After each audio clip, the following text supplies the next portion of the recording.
नमस्कार. श्री स्वामी समर्थ सर्वांना. बघा, अधिक मास आता 15 जूनला संपणार आहे आणि अधिक महिन्याचे हे शेवटचे फक्त 5 दिवस राहिले आहे. आता ह्या शेवटच्या 5 दिवसात नेमकी काय करावे, हे 5 दिवस अतिशय महत्त्वाचे आहे. ज्यांना ह्या संपूर्ण महिन्यात काही सेवा, काही उपाय, काही गोष्टी करायला जमलं नाही, दान धर्म करायला जमलं नाही, त्यांनी आवर्जून हे शेवटचे 5 दिवस मिस करायचे नाही. हे शेवटचे 5 दिवस अधिकाधिक पुण्य कमवण्यासाठी अतिशय महत्त्वाचे दिवस मानले गेले आहे. आणि म्हणूनच आपण आजच्या व्हिडिओमध्ये जाणून घेणार आहोत की अधिक महिन्याचे शेवटचे 5 दिवस कोणते आहेत, त्याचं महत्त्व काय असणार आहे आणि ह्या 5 दिवसात कोणती कामं केल्यास पुण्याची प्राप्ती होणार आहे. या अधिक मासाला पुरुषोत्तम मास असं म्हटलं जातं, आपल्या सर्वांना माहिती आहेच. आणि या महिन्यात आपण संपूर्ण महिना भगवान श्रीहरी विष्णू यांची सेवा करत असतो. या महिन्यात केलेली भक्ती, दान आणि जप हे अनेक पटीने फळ आपल्याला प्राप्त करून देत असतात. अधिक महिन्याचे शेवटचे 5 दिवस हे अत्यंत पवित्र मानले जातात. या दिवसात भगवान विष्णूंची पूजा, तुळशीची सेवा, दानधर्म, गोसेवा, नामस्मरण केल्याने आध्यात्मिक समाधान आणि आध्यात्मिक शांती मिळते आणि जीवनात सकारात्मकता वाढते. आणि म्हणूनच या 5 दिवसात आपल्याला काय काय करायचं आहे, आपण काय काय करू शकतो आणि आपलं अधिकाधिक पुण्य आपण वाढवण्यासाठी ह्या 5 दिवसात आपण आवर्जून ह्या गोष्टी करायच्या आहेत. सर्वात महत्त्वाचं म्हणजे या अधिक मासातील हे 5 दिवस कोणते, तर बघा, 11 तारखेला एकादशी तिथी आहे. 11 तारखेला एकादशी तिथी आहे. 12 तारखेला प्रदोष असणार आहे. 13 तारखेला शिवरात्र असणार आहे आणि 14 तारखेला अमावस्या तिथी प्रारंभ होते आणि 15 तारखेला उदय तिथीनुसार सोमवती अमावस्या असणार आहे. तर हे 5 दिवस अतिशय म्हणजे अतिशय महत्त्वाचे आहे. या 5 दिवसात जरी तुम्ही ह्या गोष्टी केल्या, ह्या सेवा केल्या, तरी तुम्हाला संपूर्ण अधिक मासाचं फळ प्राप्त होणार आहे.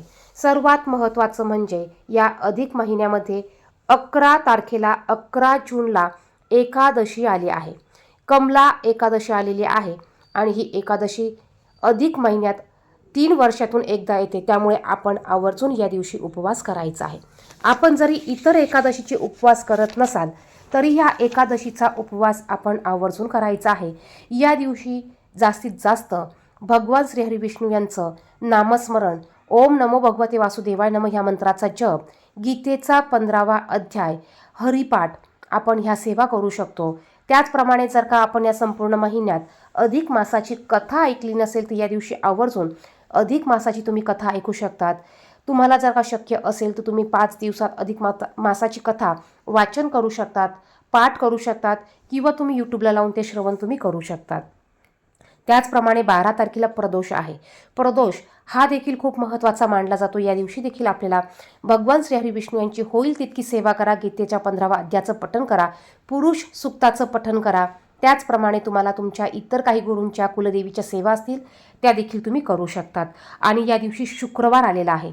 ज्यांनी अधिक मासात अजूनही कुलदेवीची ओटी भरली नसेल त्यांनी आवर्जून या शुक्रवारी कुलदेवीची ओटी भरायची आहे. त्याचप्रमाणे तुमच्या काही गोष्टी करायच्या राहिल्या असेल त्या तुम्ही करू शकतात.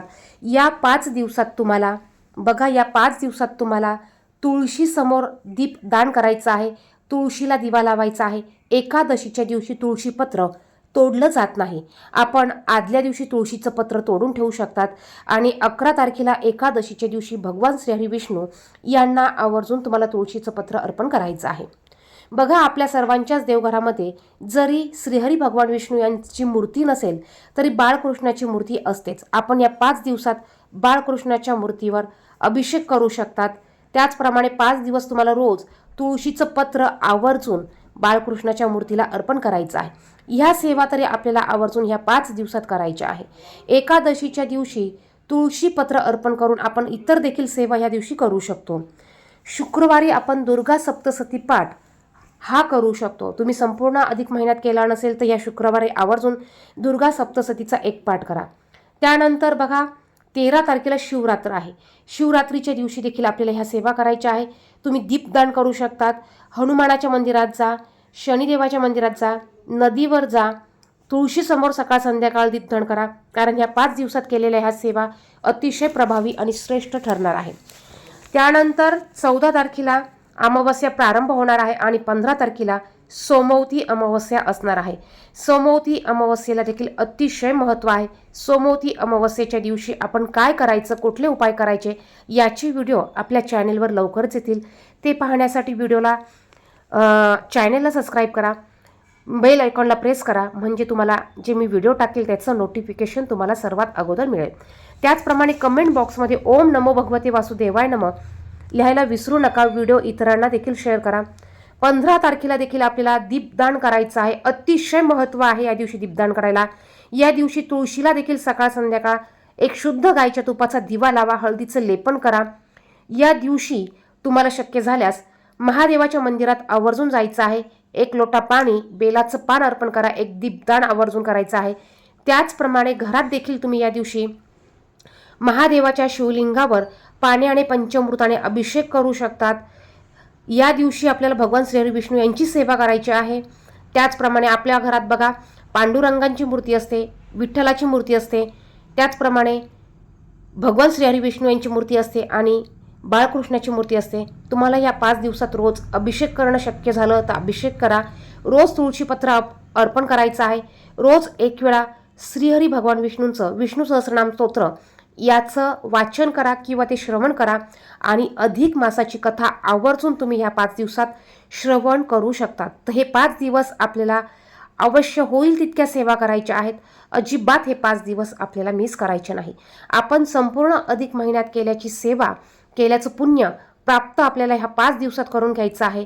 दान धर्म जरी तुम्ही केलं नसेल तर ह्या 5 दिवसात गरजूंना दान करा, यथाशक्तीने दान करा. त्याचप्रमाणे अन्नदान, वस्त्रदान तुम्ही करू शकतात आणि ह्या 5 दिवसाचा अधिकाधिक पटीने तुम्ही पुण्यफळ प्राप्त करून आपल्या जीवनात अधिकाधिक गोष्टी तुम्ही प्राप्त करू शकतात.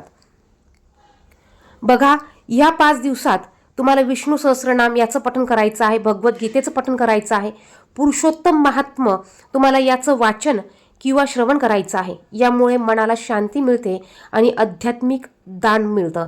त्याचप्रमाणे वस्त्रदान, अन्नदान, धान्यदान आणि फळदान हे गरजूंना तुम्हाला तुमच्या यथाशक्तीने करायचं आहे. गोसेवा तुम्हाला जर का करणं शक्य झालं नसेल तर ह्या 5 दिवसात तुम्हाला गोसेवा करायची आहे.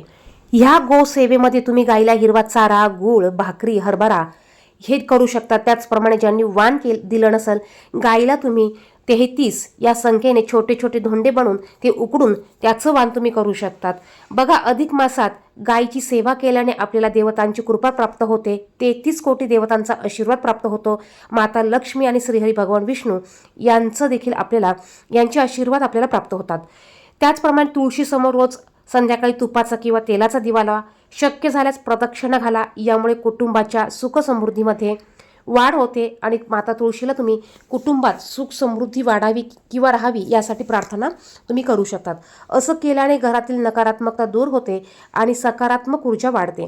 आता आपण ज्या पण काही गोष्टी करणार आहोत ह्या गोष्टी आपल्याला अगदी विश्वासाने, भक्तिभावाने करायच्या आहे, तरच याचं पुण्य तुम्हाला प्राप्त होणार आहे. धन्यवाद. श्री स्वामी समर्थ.